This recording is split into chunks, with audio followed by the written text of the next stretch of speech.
Dallas Record Beat.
الحمد لله رب العالمين والصلاة والسلام على رسول الله توكلت على الحي الذي لا يموت ما شاء الله كان وما لم يشاء لم يكن ولا حول ولا قوة إلا بالله العلي العظيم.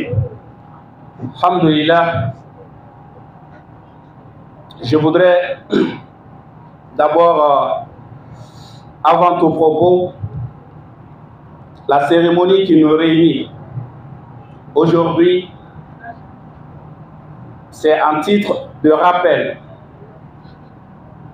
à ces hommes mains nues qui ont été lâchement abattus lors des mouvements du M5 RFP. Mais en plus de ces victimes, notre pays, le Mali, depuis 2012, traverse une crise multidimensionnelle qui a engendré des victimes militaires comme civiles, maliennes comme étrangères. Nous allons dans un premier temps, mesdames et messieurs, vous demander qu'on se tienne debout pour entonner l'hymne national du Mali. Ensuite, observer une minute de prière à la mémoire à l'ensemble des victimes militaires et civiles. Amin. Alhamdulillah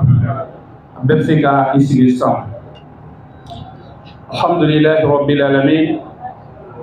Monsieur le ministre, chers collègues, chers grands frères en charge de l'urbanisme, de l'habitat, de la population, chers grands frères professeur Kamena, Monsieur le Président du comité stratégique du M5 RFP, Monsieur le porte-parole Jamil Bitar, Mesdames et Messieurs les membres du comité stratégique du M5 RFP, Mesdames et Messieurs les victimes des événements du 10, 11 et 12 juillet, Monsieur la presse, Mesdames et Messieurs la presse, honorables invités, en vos rangs, grade et protocole, tout protocole observé. Cet après-midi, la cérémonie qui nous réunit, elle est certes modeste, mais pleine de signification. En titre de rappel, le 5 juin 2020, le peuple du Mali s'est mobilisé comme un seul homme pour demander le changement, pour demander la justice pour tous, la bonne gouvernance, pour demander la sécurité sur l'ensemble du territoire national, de manière démocratique, car se rassembler est une partie de fait partie de notre constitution. C'est un droit pour tout le peuple de se rassembler, de s'associer, de revendiquer. Lors de ces événements, nous avons des camarades, hélas, qui ont perdu la vie. D'autres sont handicapés à vie. Pour accompagner la famille, les familles de ces victimes, le Premier ministre du gouvernement, Dr Choguel Kokala Maïga, il a réuni l'ensemble des ministres issus du mouvement de rassemblement du 5 juin, le M5 RFP, pour nous instruire de prendre toutes les dispositions nécessaires afin de soulager, sinon d'accompagner les familles des victimes à mieux accomplir leurs devoirs religieux pendant ce mois béni du Ramadan. Mesdames et messieurs, raison pour laquelle les présents qui sont ici devant vous est l'objet de cette réunion. Nous avons voulu accompagner ces familles comme nous l'avons toujours fait depuis le 20 mars, sinon depuis le 10 juillet 2020 à nos jours. Comme vous le savez, mesdames et messieurs, nous sommes dans un pays souvent, les conflits politiques font oublier certains citoyens l'essentiel, que le pays est en guerre, qu'on ne doit pas faire de différence entre les dirigeants du pays. Le président de la transition, son Excellence, le colonel Assimi Goïta, tout ce que Choguel aura à accomplir pour le bien du peuple malien sera à l'actif du président. Donc on doit travailler à maintenir cette équipe ensemble et non à les diviser. Le président, il vient de le dire tout de suite. La première demande de ces victimes, c'est la justice, qui fut l'une des doléances du M5 RFP. Vous conviendrez avec moi, mesdames et messieurs, que le temps de la justice n'est pas égal au temps des politiques. La justice, elle est indépendante et autonome. Nul ne peut instruire à un magistrat de rendre une décision de justice. Mais ce qui est sûr, le dossier de la justice suit son cours et il est suivi par le Premier ministre de la Transition, Dr Choguel Kokala Maïga. Mesdames et messieurs, le président il vient de le dire, ce mois de Ramadan, c'est notre 3e édition en termes d'accompagnement de vivre. Mais au-delà, le département de l'action humanitaire, après une réunion, a été écouté par le CNT par rapport à la situation des victimes. Le ministre des Finances a été écouté par le CNT par rapport à la situation des victimes. Le ministre de la Justice a été écouté par le CNT par rapport à la situation des victimes. Et comme résultat de ces différentes écoutes, nous avons en commun accord. Le département de la santé et du développement social est en charge d'identifier toutes les victimes dont leur traitement nécessite une intervention à l'intérieur comme à l'extérieur du pays, de monter un dossier et sur instruction du président de la transition et du Premier ministre, le ministre des Finances fera le nécessaire pour leur prise en charge. Mais en attendant, le président, il peut le témoigner. À chaque fois qu'une victime a une malaise ou se sent mal, quand il m'appelle, je lui dis, amène-le à l'hôpital de votre choix. Je prendrai en charge les frais. Une fois ça a été fait, on n'a même pas pu retrouver la personne. Je ne sais pas pourquoi. Et ils peuvent le témoigner. C'est pour vous dire tout ce que le ministre Diarra fait. Ils ont voulu me donner une attestation comme ils ont donné à d'autres. Mais jusque-là, on ne s'est pas vu. On m'a appelé pour l'attestation. J'ai dit, je ne mérite pas une attestation. Moi, je suis là pour l'ensemble des 21 millions de Maliens, pour leur accompagnement sur le plan humanitaire, social. Donc, si je parviens à poser un acte, c'est à l'actif du président de la transition d'abord et de son Premier ministre. Il faut remercier le président et le Premier ministre. Donc, c'est pour cela l'attestation, depuis la demande à nos jours, on n'a pas pu se voir. C'est la seule fois où les victimes n'ont pas pu avoir accès à moi. Ils peuvent le témoigner parce que je ne voulais pas prendre l'attestation. J'ai été nommé par le président de la transition pour m'occuper des personnes vulnérables. Je n'ai fait que mon devoir. Merci en tout cas pour la considération. Je voudrais aussi ajouter que tout dernièrement, il y a 2 ou 3 mois, le président, il peut l'attester avec moi, j'ai commis un bureau d'études pour dire d'appeler l'ensemble des victimes selon leur secteur d'activité. L'activité que eux-mêmes souhaitent mener, de monter un projet pour chaque victime.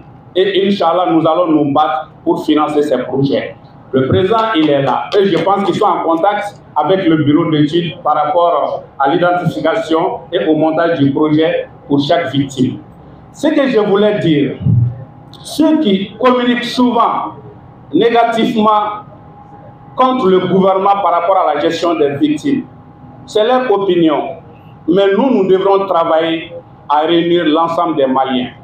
Aujourd'hui, vous pensez que les victimes des événements du 10, 11, 12 juillet sont plus victimes que ceux qui ont été tués à Djalasagou, que ceux qui ont été tués à Ogosagou, que ceux qui ont été tués à Mondoro, que les militaires qui sont tombés pour la défense de la patrie, elles aussi ne sont pas des victimes.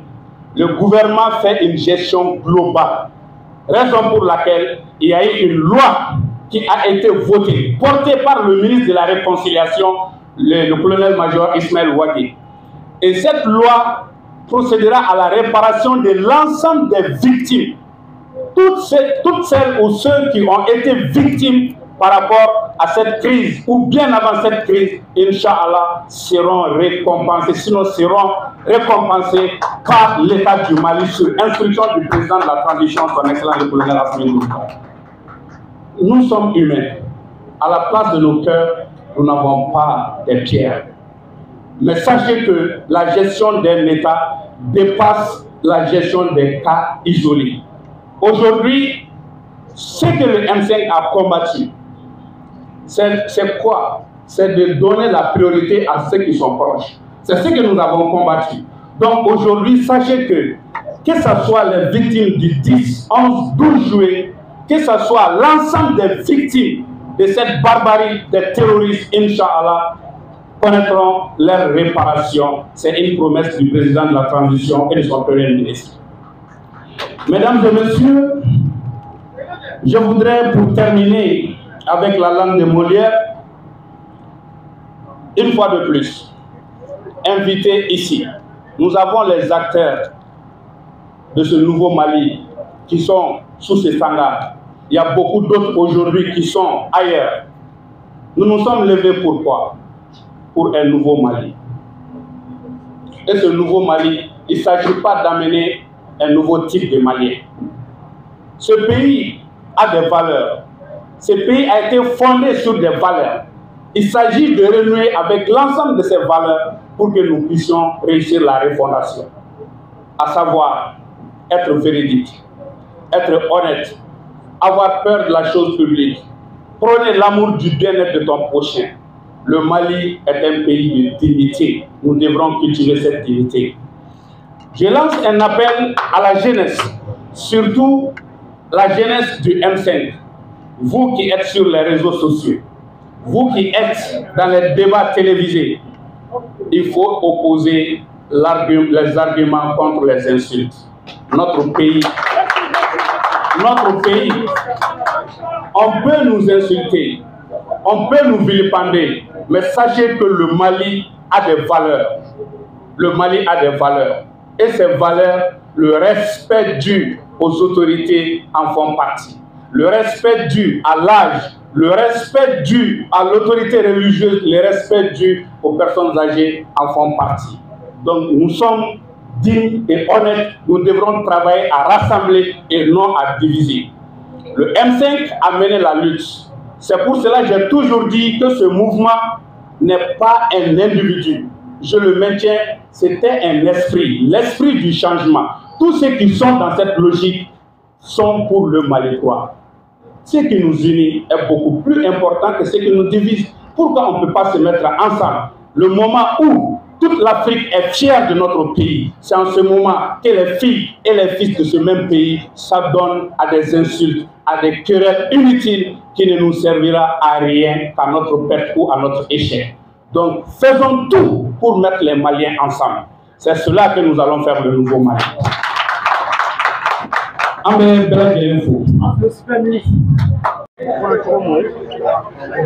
ala ka fɔtaw kɛ kɛtaw ye ala ka kɛ ɲɛnako ye an bɛ dugawu k'u ye yarabi jamana bɛ bolo mun kan ala ka jamana bɔ nɔgɔ la ala ka jamana bɔ nɔgɔ la ala ka jugu malow ye ala k'u se juguw la Assalamu alaikum. N tɔgɔ Aïssatou Keita fana ye malien ye an bɛ duwawu kɛ jamana in ye jamana in an sɛgɛnnen no bi mais mɔgɔ si kana décourager an bɛ jamana in ɲɛtaga de fɛ min bɛ k'a kɛ u bɛ k'a k'anw de ye militaire min b'an kunna olu de binna kɔrɔn fɛ olu de b'a dɔn jamana in ye min ye olu de bɛ jamana in dɔn an mun k'an dalen to sunɔgɔ la olu de bɛ yen minnu fana binna kɛlɛ kɔnɔ an bɛ duwawu kɛ an n'u bɛɛ lajɛlen ye ala k'u denw ta fanga di jamana ma ala k'u denw yiriwa ala k'an yɛrɛ yiriwa ala ka jamana in yiriwa jugu fɛn fɛn bɛ na ŋaniya jugu ta mali kama a kɛra malien jugu ye o a kɛra jamana wɛrɛ jugu ye ala k'a segin a tigiw ma ala k'an ka laɲiniw sabati ala k'an ka jamana basigi ala k'an ka président mɛn an kunna